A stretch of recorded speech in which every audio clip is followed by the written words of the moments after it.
I'm Toria Brooke, and I'm here with Ryan Weaver. He is former military and a rising country star, former Blackhawk Aviator, and I'm here to learn about his experience. We were actually introduced by a great friend of mine named Paul Harris, who was involved in the Maricopa County audit in 2020, as you know, all the fraud.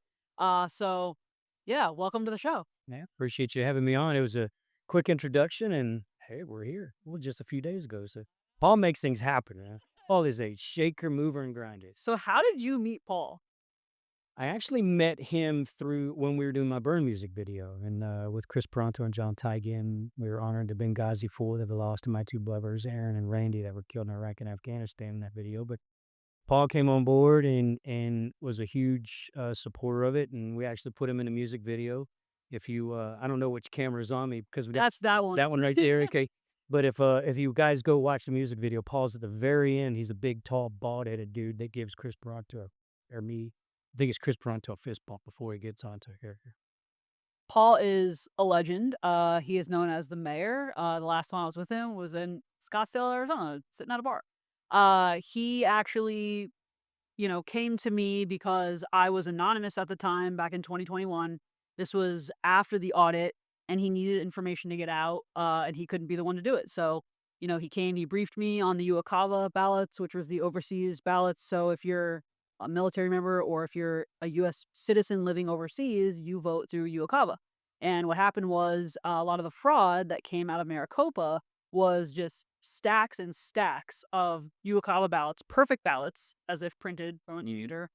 And that's what Paul was looking at. So they were doing the forensic audits, and he needed me to talk about it before he was allowed to, due to NDAs and whatnot.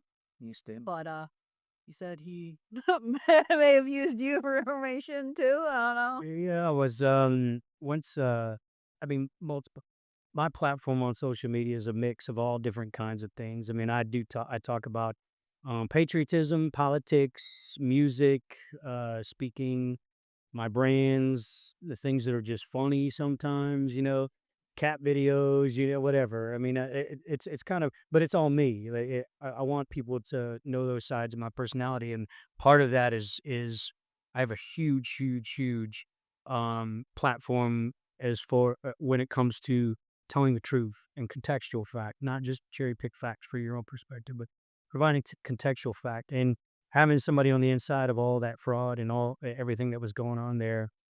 I wanted to make sure that I got some of that information as well. Now, I probably didn't have the same level of political platform that you had, but I did have a significant amount of followers at the time that were interested in the information, asking me who's your source and all this kind of stuff. And I'm like, man, I'm not telling you anything because I don't want people going after Paul Harris because that's my boy. Yeah, he's the best. Yeah, I know he was working with Four Branches, which is all Yes. based on founded by military members, right? The vodka is it vodka? It's actually bourbon. Bourbon. Yeah. Shows how much I drank. I like barely drank. So John Rich and I had my first ever shot of whiskey on this show right here with John Rich, and it was his bottle. And I told him, I'm like, this is gonna go back in my cabinet. I just don't really, I don't really drink too much. But anyway, it was I'm not a whiskey bourbon yeah. guy myself unless I'm already lit and it's the only thing in the cabinet. And I apologize for all my Tennessee folks. I mean, I went from tequila to vodka to, whatever. I mean, but the whiskey for me, it just sits heavy on my stomach. So tell the audience, I guess, about your military career and like how you got into that.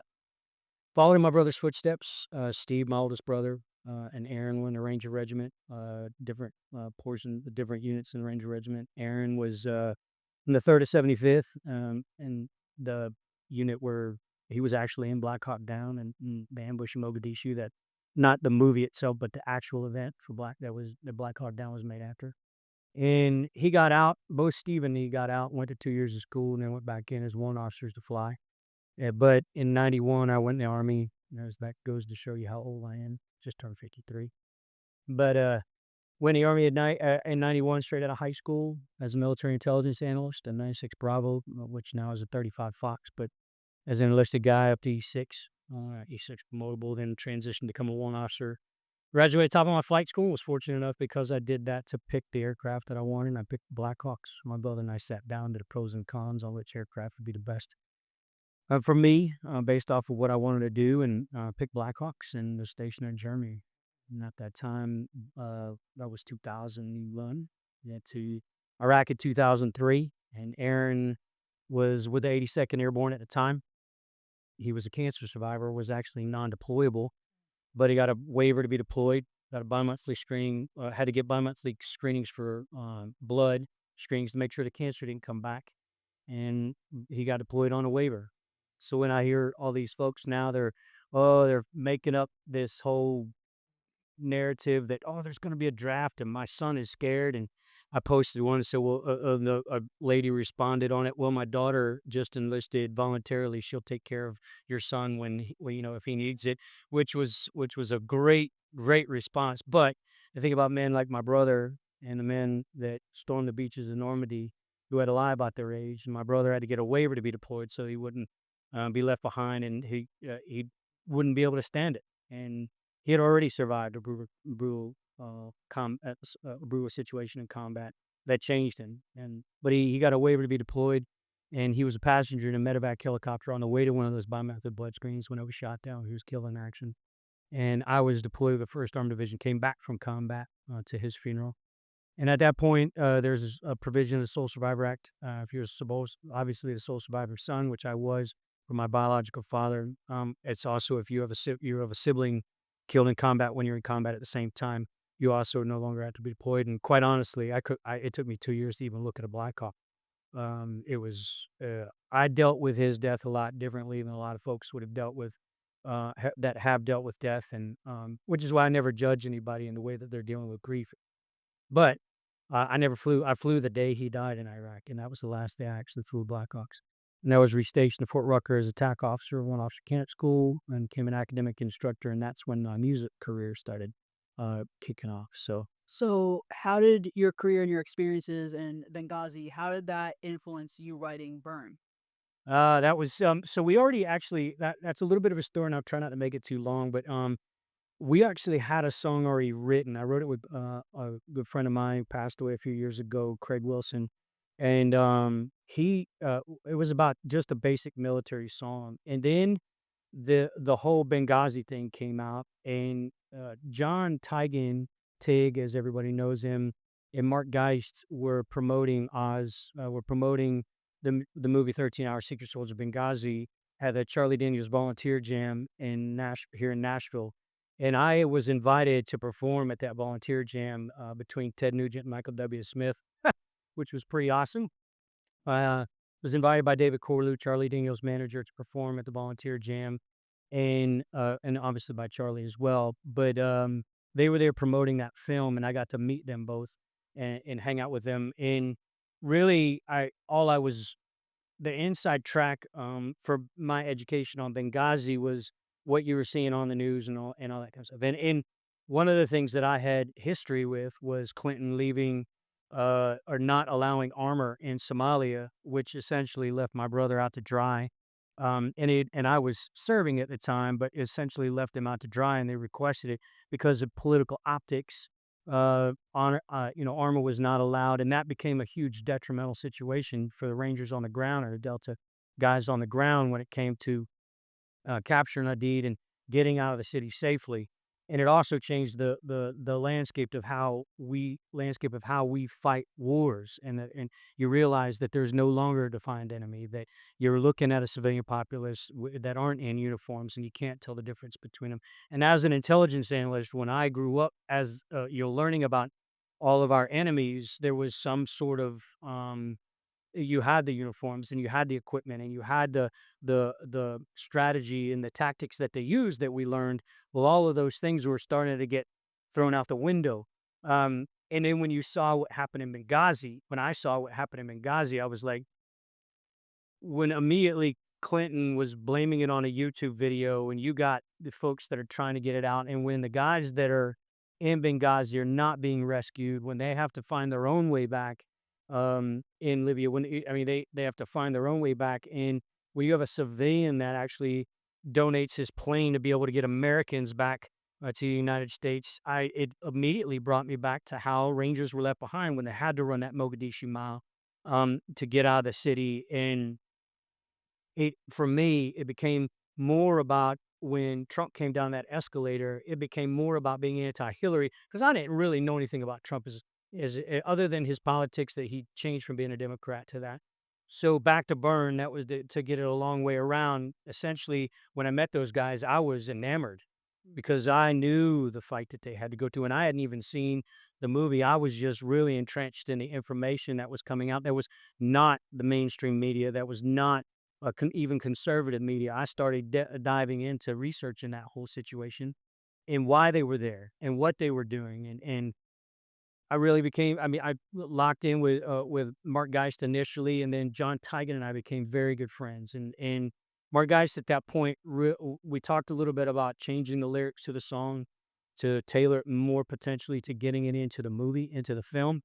And then John Tigan, reached out to me, and he started reaching out to the folks at Paramount and saying about getting we rewrote the lyrics, I recorded the song, had it all done, but by the time that we got it mastered, they had already gone through the what do they call the soundtrack for the film. They had already done all that. And but John reached out to the legal department at Paramount to ask for permission to use the trailer clips for the film in my music video. So you see some extremely expensive scenes in my music video that I would have not been able to afford, and they gave me licensing to use those clips as promotion for the film itself, and then we released it right around the same time the movie was released. So it turned into a pretty awesome situation all around, and John Tigan really jumped on board and got Chris Peranto on board. Tonto got him on board, and with the two of them, they're powerhouses and have huge fans and a lot of conservative folks out there that really stood by them when they were being trashed and being attacked. All those things that were happening by Clinton and everybody in the liberal media, you name it, the misinformation, disinformation, trying to destroy them when all they were doing was trying to tell the truth. That turned into the launching pad for my career to the next level, and I'll be forever indebted to John Tigan and Chris Bronto, and initially Mark Geist as well for speaking to me and having us looking at changing the lyrics for that film. So I know everyone right now is talking about the Epstein files and the fact that Bill Clinton and Hillary both testified on Capitol Hill regarding their involvement with Epstein. But aside from that, do you think that she will ever be held accountable for No, what happened in Benghazi? I don't. No, Really? I don't think she will. It's a It's shame. it's an it's an unfortunate, but that's a straightforward. I mean, they've the number of things that you've seen that we've all seen that she's been straight up guilty of doing that would put you and I in prison for life and not been held accountable for any of it.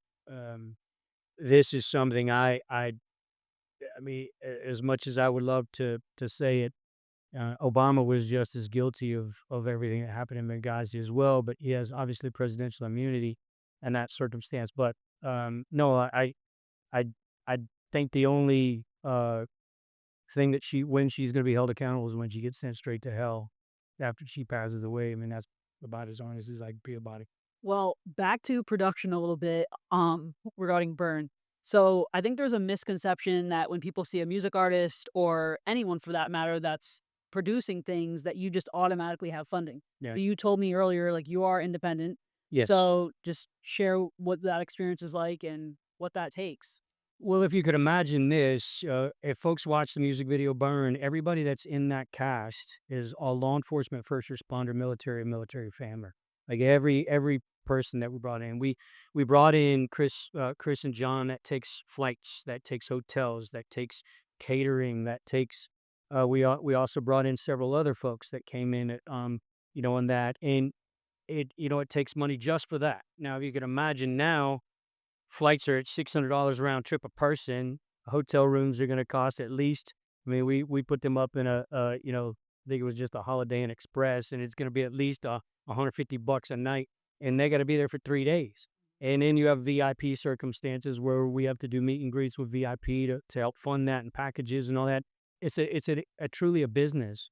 And, I was extremely fortunate that Paramount gave me those trailer clips because that really helped uh, turn that video put that video up at the next level. I that video is, I believe, just as competitive with any music video that's out there, that would have cost, 150, $200,000 to do, and we were able to do it on a budget, but it still was extremely expensive to get done.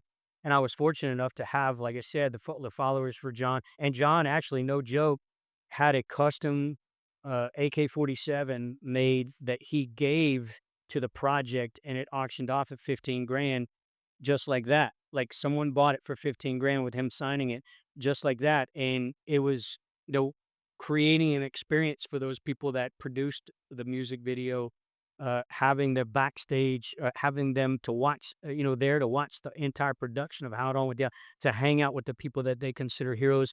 Those are the kinda, you have to create those things, but you also have to create transportation for them, hotel rooms for them, food for them, have a behind the scenes photographer, all these different things, that they're involved in that cost.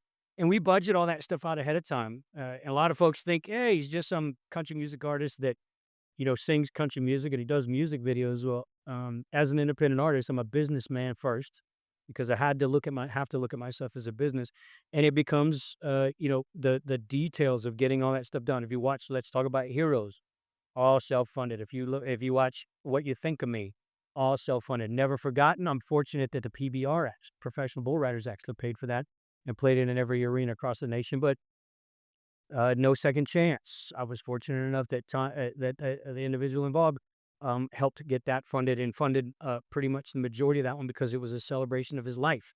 And anyway, but so that's really how it goes down. And just like you're having I mean, I don't know if you want me to tell this to your follower. She's having a pump and grind to be able to get to be on here to provide information that's entertaining to you, but also informative. And she's an independent doing it just the same. It's the entertainment and informative, whatever, but entertainment business. And until you get massive investors that come behind you, like the Taylor Swifts of the world, that come into town with millions upon millions of dollars, or you get angel investors that come behind you that can't, I mean, record labels aren't going to touch you because have, they don't want to have skin in the game anymore. Plus, I'm an older guy, so record labels aren't going to touch me. So all of this is being put out there on independent artists. But Or I'm glad you kinda talked about that. I think that there are times where people can get angel investors, but there are other situations where it's people selling their souls essentially, and that's a danger in the music industry, but I think it also goes for Hollywood and, acting and news media. So I am self-funding this. I've been fortunate that I've had a couple really great, sponsors. This one group called SC Arms out of New Jersey funded me last time, and that was amazing. I met them through a friend.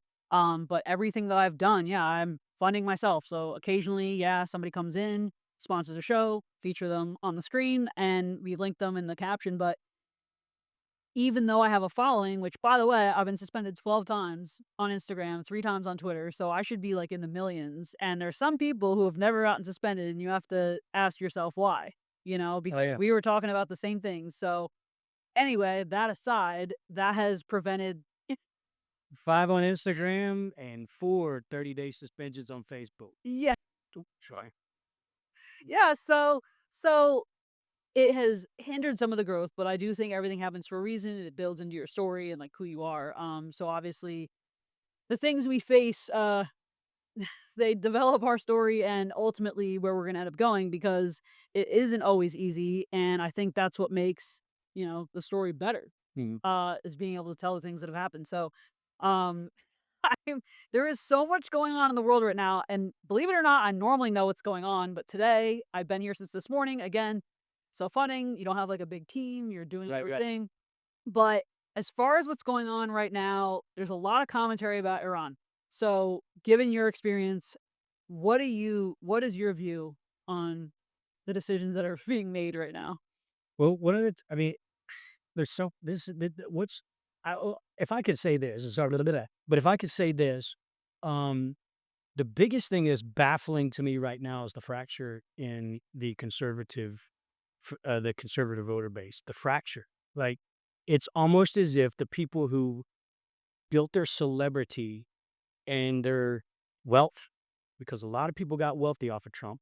They built their celebrity off of Trump. They built their um their fan base off of Trump. There's so many people right now that seem like they're self-sabotage. or they're sabotaging the conservative movement. And the one thing that we all can agree on as conservatives is that liberals, they stick together right, wrong, or indifferent. They are, whether it is some, I don't know if I could say a cuss word on here, but Say it. batshit crazy, absolute batshit crazy theories, or whatever, that men can have babies and just, so many different crazy things that I could go down the list for days on the stupid stuff that we've had to see day after day after day of fake outrage. They stick together no matter what. And folks are like, oh, if Trump keeps doing what he's doing, we're going to lose Congress. No, the only reason why we're going to lose Congress is if you keep doing what you're doing. We're not sticking together as conservatives. So, but for me, as far as Iran is concerned, look, I did a list on my Facebook page about the 47 years of Americans being killed by either proxies or directly by Iran. 47 years of it. And something very personal to me, my brother was shot down by a shoulder-fired rocket in Iraq. It went through the back of his medevac helicopter, had a giant red cross on the side. An insurgent shot that helicopter down. The warhead didn't explode. It actually, the rocket lodged itself in the co-pilot, into the co-pilot's seat and killed him instantly. The serial number was still on the side of that warhead.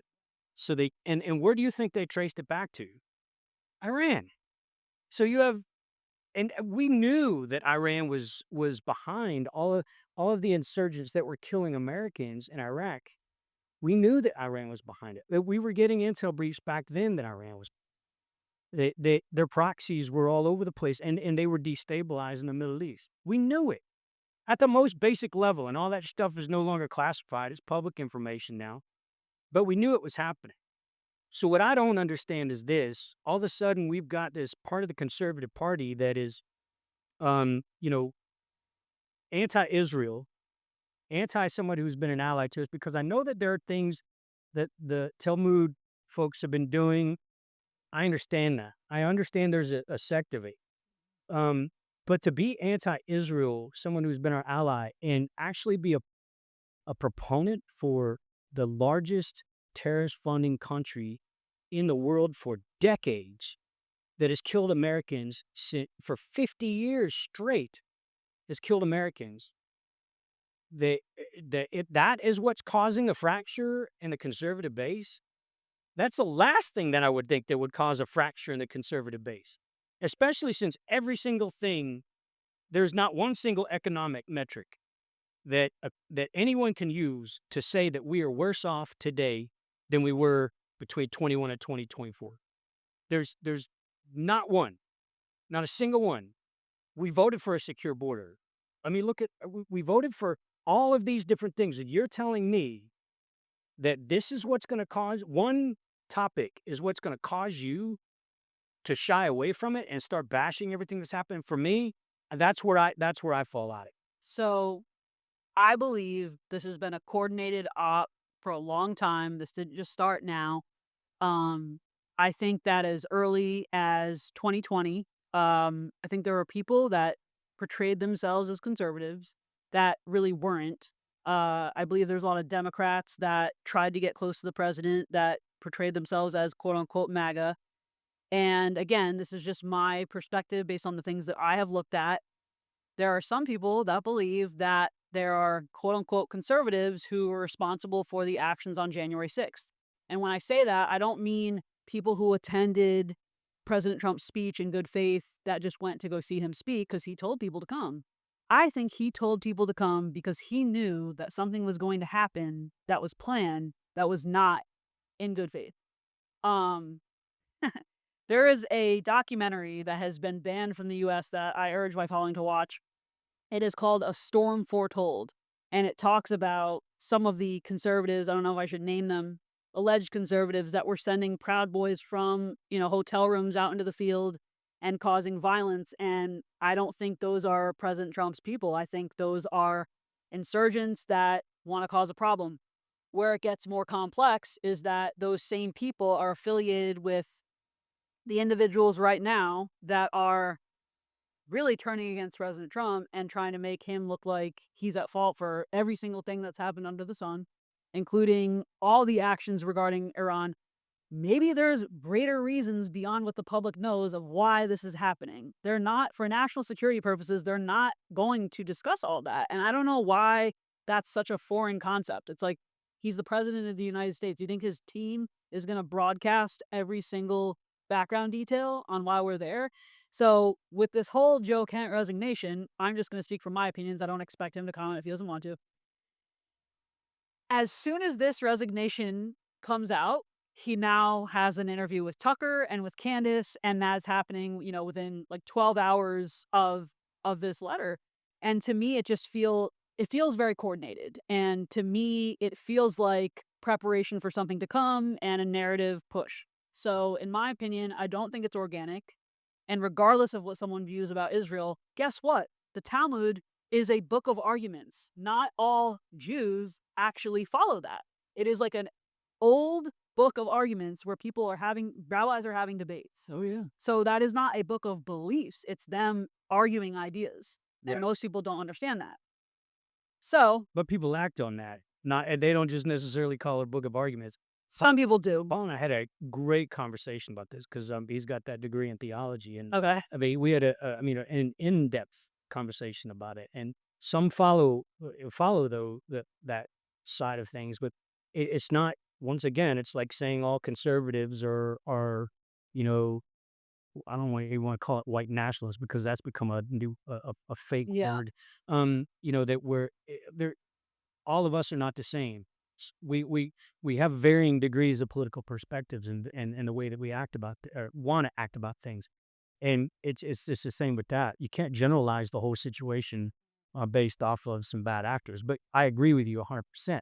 Watching and anyway, I'll let you finish with Joe Kent, and then I actually have met and hung out with Joe Kent prior to this, but it was back when he was running for as a Republican for office in Washington. Yeah. So there's been some weaving per se, I believe in overall narrative in Joe Kent's political ideology because now he's married to someone that many people believe is influencing his decisions.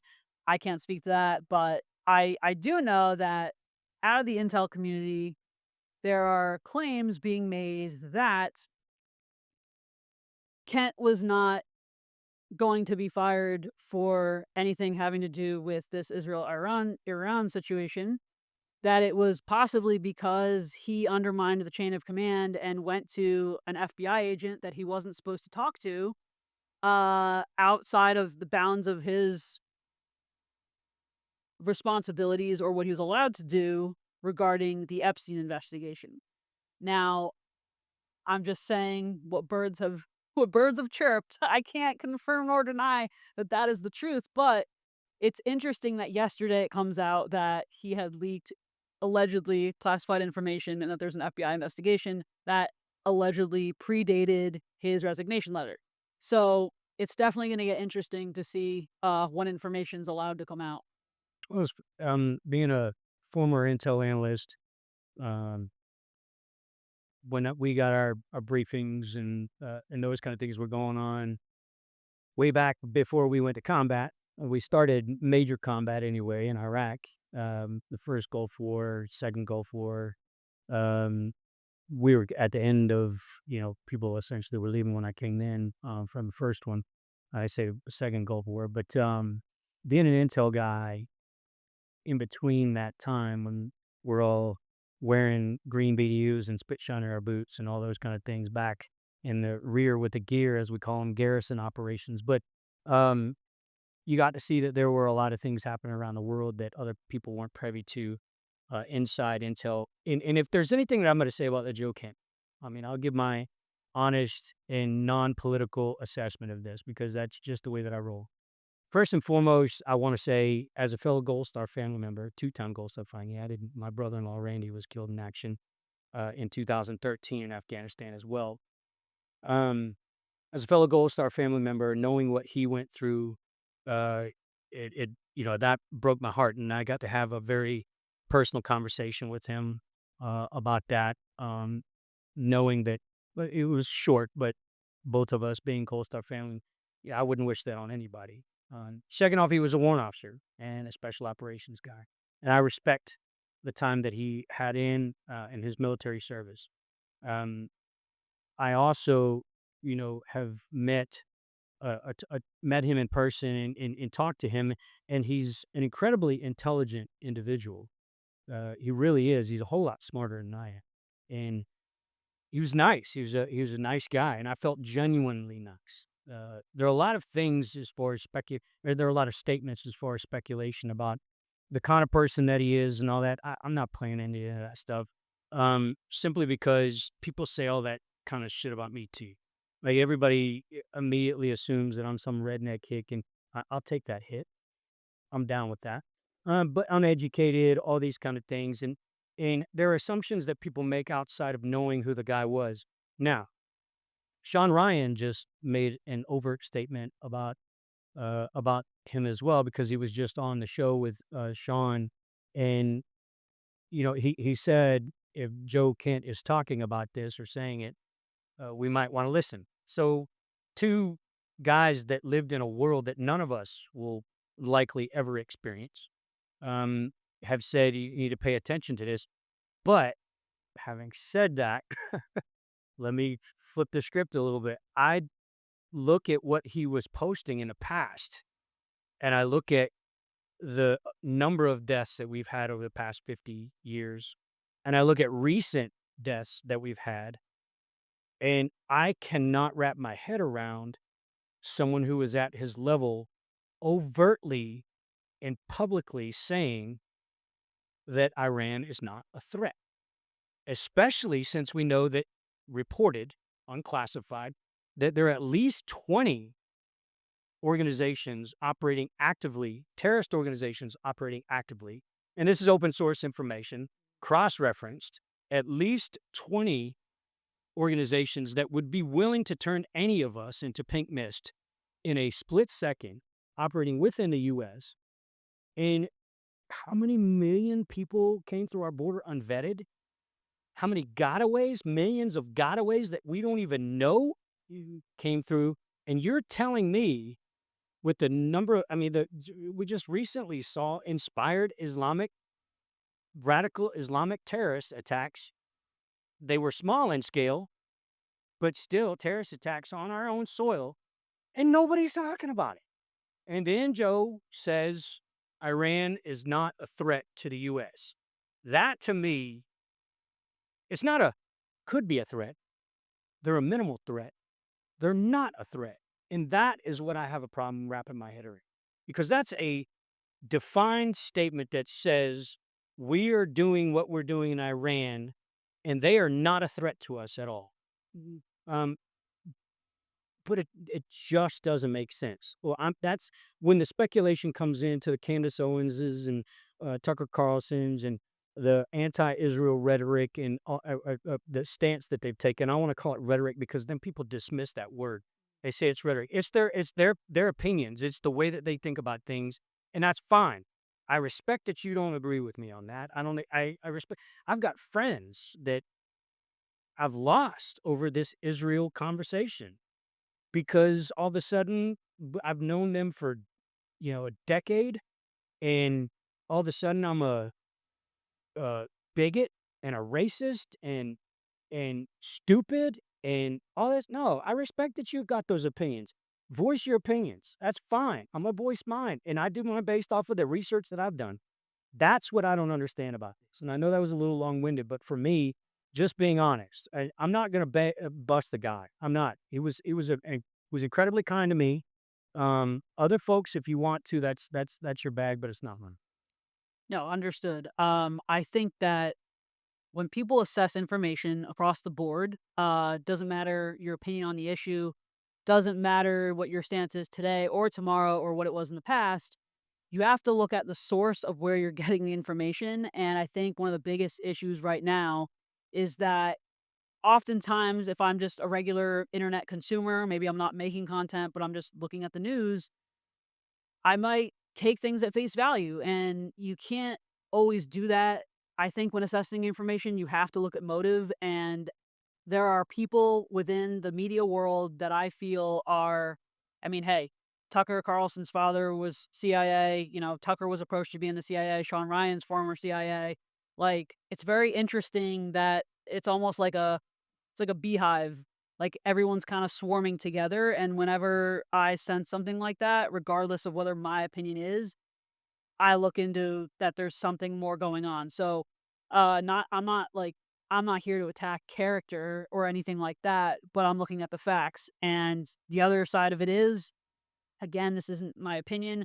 Joe Kent was a former Democrat. I understand President Trump was also, and people like to make that argument.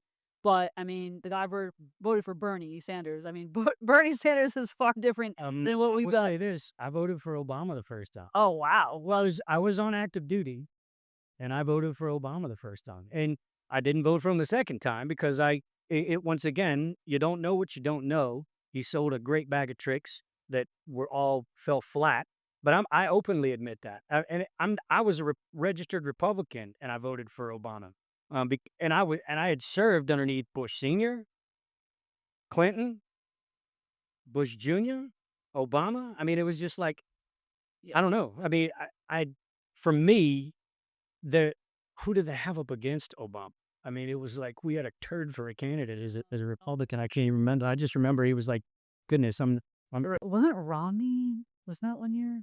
Is that the second time? I can't. I got my Yeah, memory. it's honestly been Anyway, it, whoever went up against Obama the first time, he was a turd, and I was just like, no way. I just it makes no sense. That wasn't no. we're both Mm. completely. Yeah, brain fart right It's now. been it's been it's been several years. I feel like even just since 2020, it's felt I'm like sure a whenever decade. people are watching this, we'll get comments and like say, "Oh, How did yes, you that's know right." those? Yeah. Um, but and it's not about like, oh, you just voted for this political party, but I look at the history of like who people have been affiliated with over time giving interviews for. So I just urge people to, when you're looking at information, try to kind of keep that in mind because not everything that comes out is always just as simple as, oh, this is the story. It's like, well, where does somebody benefit from releasing this? What is the long game here? And that's kind of what I've been looking at. So it's very interesting whether you like this guy or not. Nick Fuentes, yesterday, the day before, came out with a very interesting theory on what he thinks is happening. And Tucker Carlson, Peter Thiel, a bunch of people had suggested that President Trump select JD Vance as his vice president.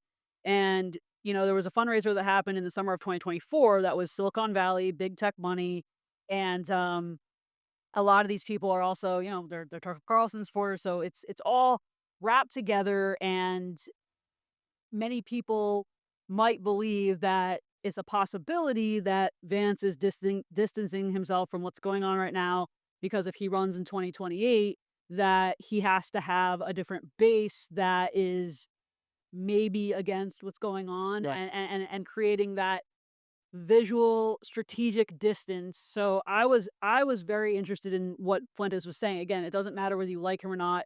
I'm just telling you, I clipped the interview, what he said because someone sent it to me. And the reason I thought it was so important to look at is that what meets the eye to you, listen, we all have the attention span of a gnat these days, Yep. okay? Like, people forget things, it's a memory hole. Right. Something happens yesterday and, oh, next week, I mean, I feel like they're even not talking about Epstein anymore. Well, the same thing happens with moments like this, right? So Kent's gonna go on these different shows, and then maybe 6 months down the road, there's gonna be more understanding as to why this all happened and the greater picture that happens over time. It's like data points. It's intelligence and opinion that is shaped over time, the public perception. So that's the stuff that I look at. And that was long-winded also, but anyway, you guys should watch Nick Fuentes' episode from, I don't even know, it's probably St. Patrick's Day, or whatever day that Joe Kent announced his resignation. And listen, there are probably some good people that are involved in different stories, but sometimes people are used for someone else's gain, and those are the things that I look at. I don't always report on that, but that's kind of my area of interest. One of the things that I always encourage people to do is back when Obama ran the first time, Mhm. we didn't have ready access to information Yeah. like that. I mean, you couldn't just look on the internet and find out the background of this guy. I mean, Yeah. all you could really do was watch what was being sold to you. And that's what I encourage folks out there to always do. Mhm. When I go to the gym, every time I go to the gym, you got CNN sitting right there and Fox sitting right there. It's always amazing to me to see exactly the opposite happening on the same story, Mhm. every single story. So the truth is obviously somewhere in between, and it's our moral obligation and responsibility to do our own research on those things and find multi-source, um, cross-reference multi-sources of your own that are not biased media. You can always tell when you start getting the outlandish words and the travesties and all those colorful adjectives and adverbs that get thrown into a story. Then you realize that it's going to be a biased story when you can actually research multiple resources to find the information. That's what I encourage. And just like you said, you listen to Nick Fuentes speak about this, and this is a guy that a lot of people hate or dislike, or and don't like listening to his opinions. I like listening to the opposing opinions just as much as my own because I know what the enemy is thinking. Like Mhm. CNN, I know what they're they just need to make it to where it's What illegal to have propaganda. so what so well, the propaganda are the podcasters, and it's ironic because 'cause I'm sitting on a set right now, but I, for the longest time, have avoided saying my opinions, most of my content is just fact-based, it's just giving you the raw story. I've had many opinions. In fact, the people that know me in real life know I'm very opinionated, but I recognize the fact you have so many people spewing their opinions all the time. And, I felt like once Charlie died, that there was a big void that was left, and people have to kinda step in who I feel are voice of reasons, and honestly, I'm one of them. So, uh, but I do think that a lot of the podcasters have become the mainstream media, and the funding is going there as well. So, for example, Candace Owens was funded by Oracle, which, by the way, Jews. But she claims to be against them. But go find it. She was funded by Oracle. So I'm only saying this to explore the option that not everyone who just has a podcast and sitting at a desk is giving information out of the kindness of their heart. And maybe I'm coming off the heels of some wild news cycles this week, but I feel the need to say it because I don't think everyone's going to. And since we learned what's going on in the mainstream media and the way that news is paid for, what all the networks are like this owned by the same people, I mean, the same thing can be said for podcasters. Yeah, So, absolutely. I and don't have a podcast by here. And I just I'm get to go on. self-funded, and I'm self-funded, and I'm lucky if I get a couple episodes a month. Well, But my wish for you is that you can find the funding that says we want you to continue to do what you're doing. I don't want to put my opinion into your podcast because we appreciate the truth. We appreciate contextual fact. And that's what I hope for you because it's the same with my music is I've never had to change who I am as an artist. I've never had to change my clothes. I've never had to change my image. I've never had to change what I put in songs. And I appreciate having that ownership of my own art. So I wish the same for you. oh, thank you. Yeah, it is a tough but rewarding thing when you're building something because, we hear the stories all the time. I think it was like Steve Jobs or I mean, now Bill Gates, Lord knows how he actually started, but people starting tech companies out of their garages. I mean, some of these types of stories are actually true and people only appreciate you oftentimes when you've made it to that point where you have the business, you have the employees. But seeing it in motion yourself, it's wild. I compare it to, when you get a puppy and they're like, oh, the dog's so cute. And it's like, you're just trying to make sure this thing like isn't pissing them off. You're Yeah. just trying to make sure this thing is trained. And that's what happened when I got a dog this last summer. But like at the time, you're just so trying to do things right and make sure everything's in line. And that's kind of what it's like when you start a new project because everyone else is like, oh, it's so cool. Like, what gave you the idea to do this? And I'm thinking like, I just need to make sure this, this, and this gets Yeah. done the right way. And I find the funding but yes, I've been very blessed here. The studio is phenomenal, and I did regular news hits here. So GB News is like the Fox News of London. So I've done news hits in another studio here. But I said to myself, I would rather pay to have a professional presentation than do things from home sitting on my couch, Right. and I think there's something to be said for that. Like, you build a respect and rapport with the people you have on too. Right. Like, Zoom, for as great as it is, because we can talk to people everywhere, it waters down conversation and connection, you Yeah. know? So I'm trying to avoid doing that. There's gonna be some cool people that I might have to make the exception with, but um, you know what I'm saying. Yeah. Oh, yeah. So Well, I mean, you gotta elevate your game, and I mean, obviously, the purpose of you doing this is to get the truth out to as many people as you can, and having that platform, a professional platform that people wanna watch. When you get chinky stuff or you get, bad interviews or whatever it may be, people just click off, and then at that point, they're not getting a message, and it's important to have that. It's this exact same thing with my music videos. I did not want to have something that was less than quality than the same quality as the major national artists that are out there doing it. Because if I want people to watch my stuff, I can't have something cheesy out there that isn't high quality. And we spent the time on the storylines, we spent the time on the shots, we spent the time on production, and we spent the time on locations, and you name it, to make sure that it was as good as it could possibly be.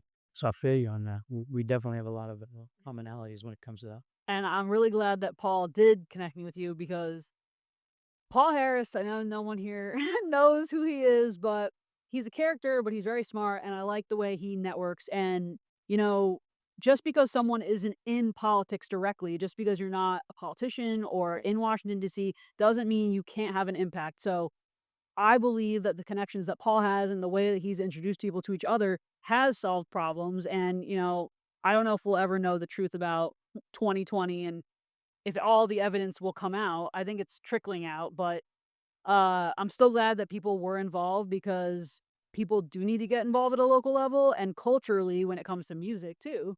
Yeah. We need a transformation in the culture. Yeah, Like, absolutely. so what's your new music that you're working on now?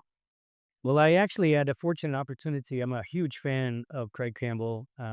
Been a fan of his for quite some time. He's a fellow veteran as well. We co-wrote a song called "I Want to Go Back." It's a bit different than anything I've put out. A lot different, actually. It's a more traditional sounding country song, and I think that a lot of country music is moving to that. The Cody Johnsons of the world, and they're becoming these massive stars with the traditional sound.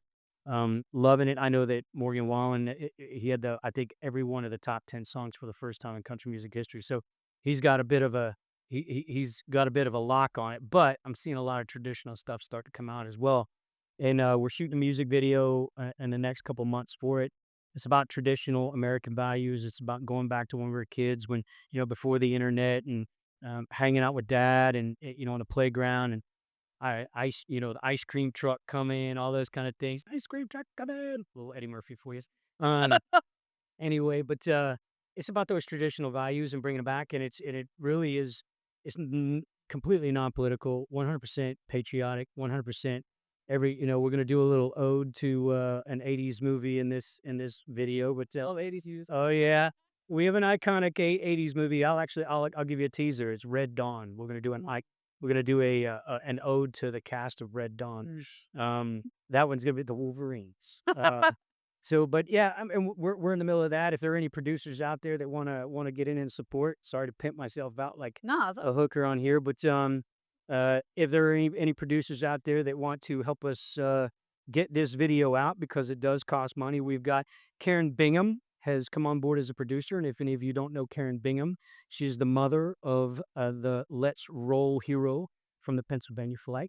So a lot of folks don't know his name, so I figured I'd just say, yeah, everybody knows the Let's Roll hero. And Karen Bingham and I have known each other for a few years with the Warrior Shield Foundation. I do an annual Warrior Weekend concert, and I'm involved in their gala.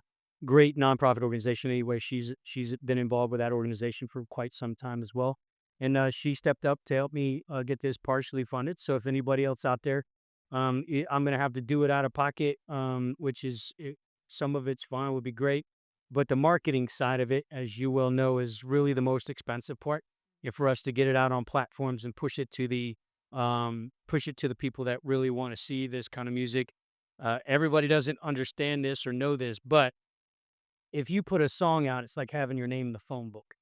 It's no different. If nobody knows that song came out except for your fan base, and I've only got 150,000 on my Instagram, and Instagram will limit anything that I put out there that's patriotic or whatever it may be. It has, I mean, it's constantly that way, and it's for real. Um, so we have to pay to be able to get this out to my demographic and the audience. And I would say, the how many millions of people, tens of million people that voted for Trump to save this country and get us out of that shit box that we were in the last administration. All of those people, and even a lot of the folks that are not on our side of the aisle, the liberals that are out there. It really doesn't matter what side of the aisle you sit on with this song. I think that you'll appreciate going back to the '80s and going back, when things were so significantly different and when we all stood together, in loving this country, like on 9/12. I think the song will bring you back to even way before then. So hopefully if somebody wants to step up, shoot me a message on my social media. I do all my own social media. I don't have anybody else doing it, but I appreciate you getting involved. I will ask you to say where they can find you, but we're not quite there yet. So, Yeah, no worries. I will I will say it's okay for people to sometimes get off their phones and go back outside, just like you're saying how it was in the '80s and the '90s. Like, we have to get back to that, and it's interesting because now this, show is out about JFK Jr. and Carolyn Bessette, and, a lot of people are watching it. I'm very into it. I've actually been following, the JFK Jr. stuff for a while, but, I'm very into George magazine, so I have a very interesting story for myself about George. I actually have some George merch that I got back in 2020, but I believe that series is kind of bringing people back to remembering what it was like before phones, before. It's good. I It's mean, good to tell. Yeah. yeah, and it's like we need to get back to that. I think the weight of the world has been on everyone for the last several years when we've really found out about everything that's been going on. Because don't get me wrong, I'm sure on 9/11 and after people question things, but there has been a hyper focus the last 6 years on just all the bad things going on, and, like, the '90s, when you reminisce, it's like, wow, like, there was happiness, there was people actually socializing, so, like, seriously take the time for your mental health to go outside, like, do other things, like, I'm not saying go to the bar to drink, but, go places where people congregate and, like, try to bring that back because it takes everyone doing that. It's a collective thing. It's like, just because we wish it doesn't mean it's gonna happen, right? But if everyone's actually like, "Okay, it's time to, like, revert back to tradition Oh yeah. and being human beings," like, that's the only way we're gonna really get this country back to the way it was, right? And it's Absolutely, yeah, I mean, I spend a lot of time fishing, and, without looking at my cell phone, with exception when I gotta take a picture of the fish I caught, because I like taking pictures of my fish. What was it? A friend of mine, his wife said, "They all look the same." Like, now when they're coming out of the water. Um, especially if it's a biggie. But, I mean, hiking, getting out there, just doing stuff in nature, doing all the things that can get you off of your cell phone and turn off the noise. But also when it does come to the folks that are stuck on their cell phones and that kind of thing, just, I would encourage them to take a look up because there's so many opportunities that you miss because you're looking down. So many opportunities.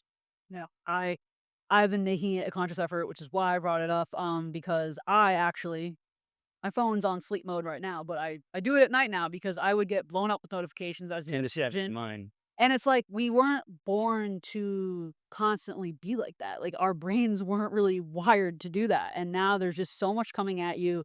And I think it's important to take a step back sometimes because then it's easier to see things a little clearer when you come back to it rather than just being inundated every second of the day. So parents that are keeping their kids off the iPads and stuff, I commend you because I'm sure it's not easy considering like, the culture now, but I'm glad you brought up the song being about, going back to simpler times because we really need that. But where can people find you on social media? RyanWeaver.net is my website. All my social media links are on RyanWeaver.net. Ryan Weaver Country is my Instagram. That's my biggest account. My actual artist Facebook account somehow got hacked. So I lost my blue check mark on Facebook. I only have a friend's account there. And I can't even get that Facebook page back. I said, hey, it was hacked. It took probably 1,000 people recording that my page was hacked. They were targeting women and kids. I wasn't even on my page. I lost complete access to it. I said it wasn't me. They know it wasn't me. I mean, I was verified, all that. And I tried to get the page back and they said, that I was impersonating myself. So I can't even create another artist page on Facebook because they say I'm impersonating myself or another artist. So I'm sticking with just the friends thing on there and on Facebook, but my Instagram page is is my biggest following and yeah, LinkedIn, all that stuff. But if you go to ryanweaver.net, you'll be able to find brand new t-shirts that are out, my music videos that are out, all my social media links. Hey, anything you need me Are about? you on X or no? I am on X, but X sucks. It does, but It is all I'm getting is just garbage on there. I mean, I've tried X, I've done the threads. Um, can't figure out the threads either. I mean, honestly, I'm just not there's not a lot of once again, got to pay for that exposure. oh, And I started threads when it first started and it just hasn't gained that momentum that I need. On YouTube is all my YouTube links are obviously on my website as well. And also for booking, if anybody wants to book me for a full-on concert or motivational speaking engagement, all that stuff is on me. so what kind of, motivational speaking gigs do you do? Like, what do you prefer? Like, what's It's your it it's varied. So, I mean, everything from because my band has been with me, the vast majority of my band has been with me for over 10 years.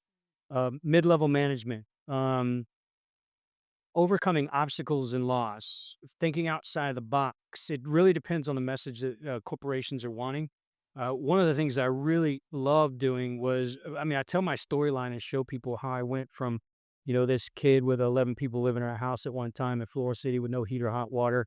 The first year we lived there, to wearing the same pair of shoes in 10th and 11th grade, to going into the military, to become an intelligence analyst, and then transitioning warrant officer to going to combat, losing Aaron, then losing Randy, starting in the music business between losing Aaron and Randy, using Aaron's fuel to my fire to be successful, thinking that I'm not sitting, with that mentality of I'm not sitting in a porta potty with 180 degrees, on the inside, or it's not the day that I found out that my brother died and overcoming that loss, and using that to be successful.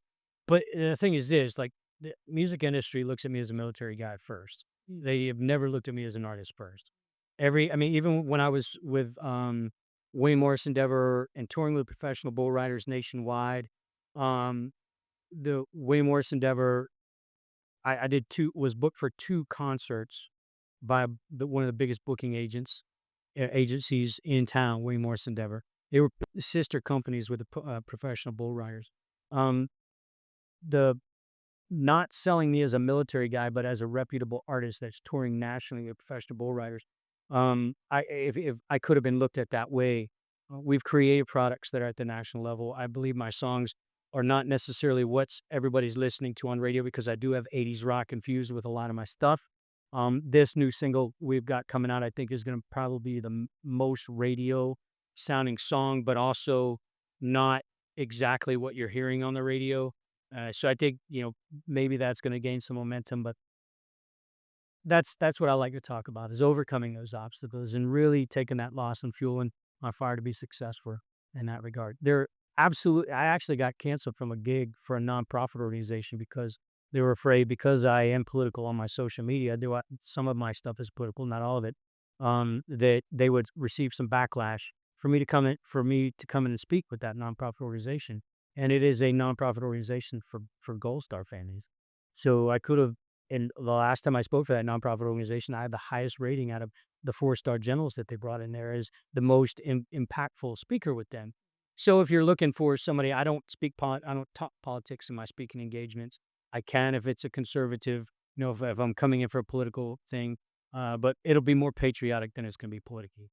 it's wild that now, like, the American flag has pretty much, in the left's eyes, become synonymous with conservatism. It should have never been that way. It's the country's flag. It's like anyone who promotes the American flag should just be a patriot, you know? It's not about left versus right, and that's what I hope kind of that resonates and comes back to this country because that's what's missing right now.